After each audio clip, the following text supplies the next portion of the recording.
Welcome to the dark side of Asia, a land of ancient superstitions and eternal nightmares. Nightmares turned into blockbuster horror movies by a new breed of filmmakers.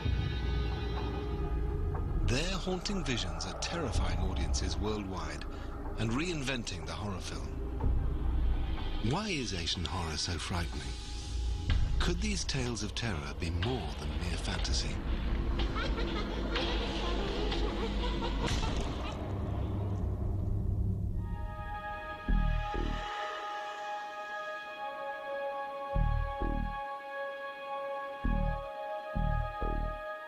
In movie theaters across Asia, audiences have been kept on the edge of their seats by films widely considered to be the world's scariest.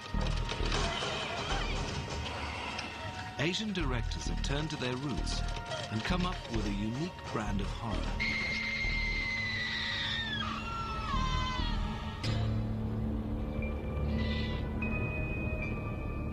Some of the ones that have been most successful, though, from Japan and elsewhere in Asia are, yes, films that aren't based on gore, but are based on chills, based on subtle kinds of scares, of dread of the unknown, or of interaction with people from the past, people who are dead, or beings who are supernatural, as opposed to the tendency in Western horror, which for a while hasn't even been supernatural so much, but the psycho killer, the stalker film, the slasher film.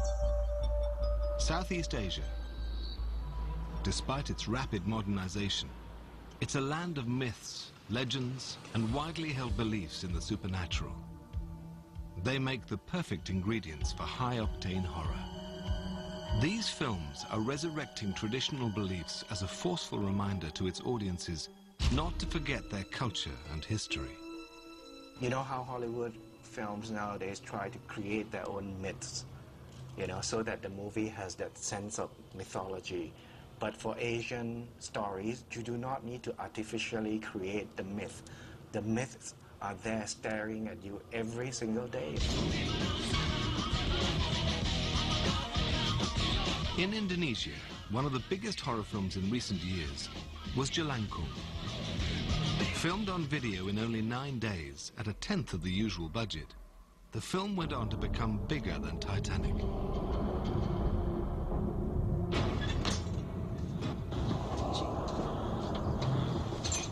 The film tells the story of a group of young Ghostbusters who meddle with the supernatural using a traditional spirit doll in a ritual known as Jelangkung. But in the end, they pay the ultimate price for their abuse of tradition.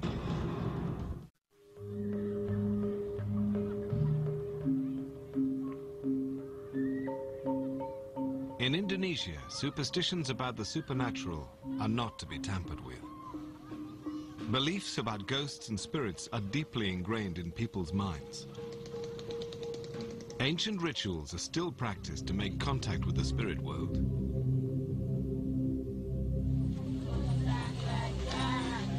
Here, the supernatural is not just a concept, but a realm that people want to reach out and touch.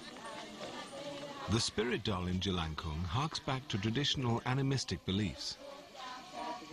The idea that spirits can possess a living body or object is widely accepted and put into practice. Here in the village of Grudo, outside Yogyakarta, a unique ritual is taking place. A ceremonial doll is taken out to the local cemetery. Spirits are summoned, and the doll becomes possessed by supernatural forces. While the doll is possessed, it becomes a fortune teller, channeling the spirit's predictions.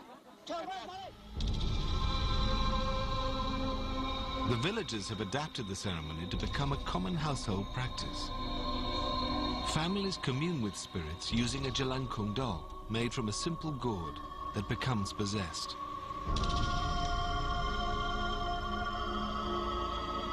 But if the wrong spirit is invited, the Jelangkung can spell trouble. Indonesian filmmakers Rizal Mantovani and Joseph Purnomo thought the Jelangkung had great horror potential. In their film, one of the group tempts fate and brings a Jelangkung doll to a cemetery in a remote bamboo forest. Jelangkung? Lu bawa Jelangkung ke sini? kita dari tadi tuh nyariin lo. Main jelangkung di atas kuburan lagi. Lu ngapain sih pada main jelangkung begini? Hah? Gua mau pulang nih. Woi! For directors Rizal and Joza, the film is about young people's disrespect towards traditional Indonesian beliefs.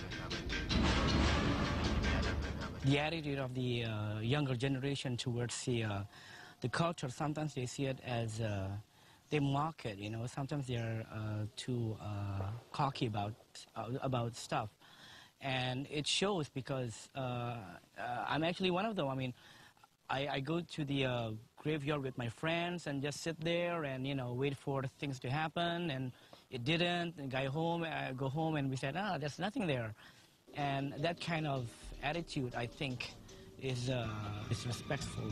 It's about this bunch of kids who curious about supernatural being and stuff like that. So when they get to the extreme, they can't handle it. So it's like it's the curiosity kills. Jelangkung, it has a lot of scares. It makes use of traditional local traditions in terms of horror to help deliver those scares. The sense of using the local tradition but saying, well, what happens now when this local tradition comes to a modern day context? Does the tradition still have its power? Using the power of tradition to instill fear made Jelangkung one of the biggest films in Indonesian cinema. One of the secrets to its success is that many young Indonesians will have satisfied their own curiosity for the supernatural by experimenting with the Jelangkung doll.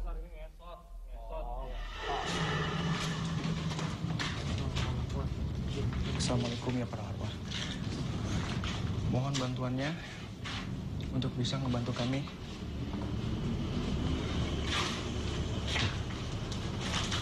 Wujudkan wujud kalian, tapi tidak dengan wujud yang seram. Mohon bantuannya. It's Friday night in Jakarta, Indonesia. A group of young friends are out on the town, but this is no ordinary night out. They've come to this abandoned colonial hospital in the old town, which they hear is haunted. They're here to play Jelangkung and make contact with the spirit world.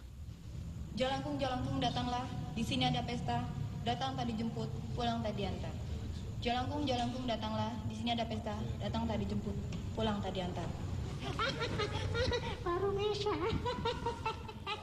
On this occasion, they summon a spirit who lived in this area 300 years ago. The force of the spirits was so strong, it appeared that two members of the group became possessed.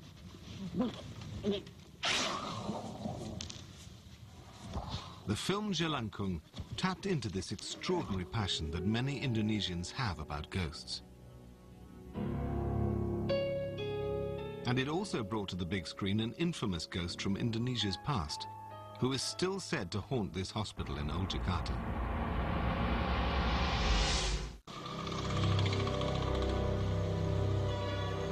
In a new wave of Asian horror films, ancient beliefs are being cleverly brought to life to scare audiences. In Indonesia's highest-grossing horror film, Jelangkung, a group of young kids pay the ultimate price by messing with the traditional spirit doll. The film takes its inspiration from a traditional ritual designed to raise souls and communicate with the other side.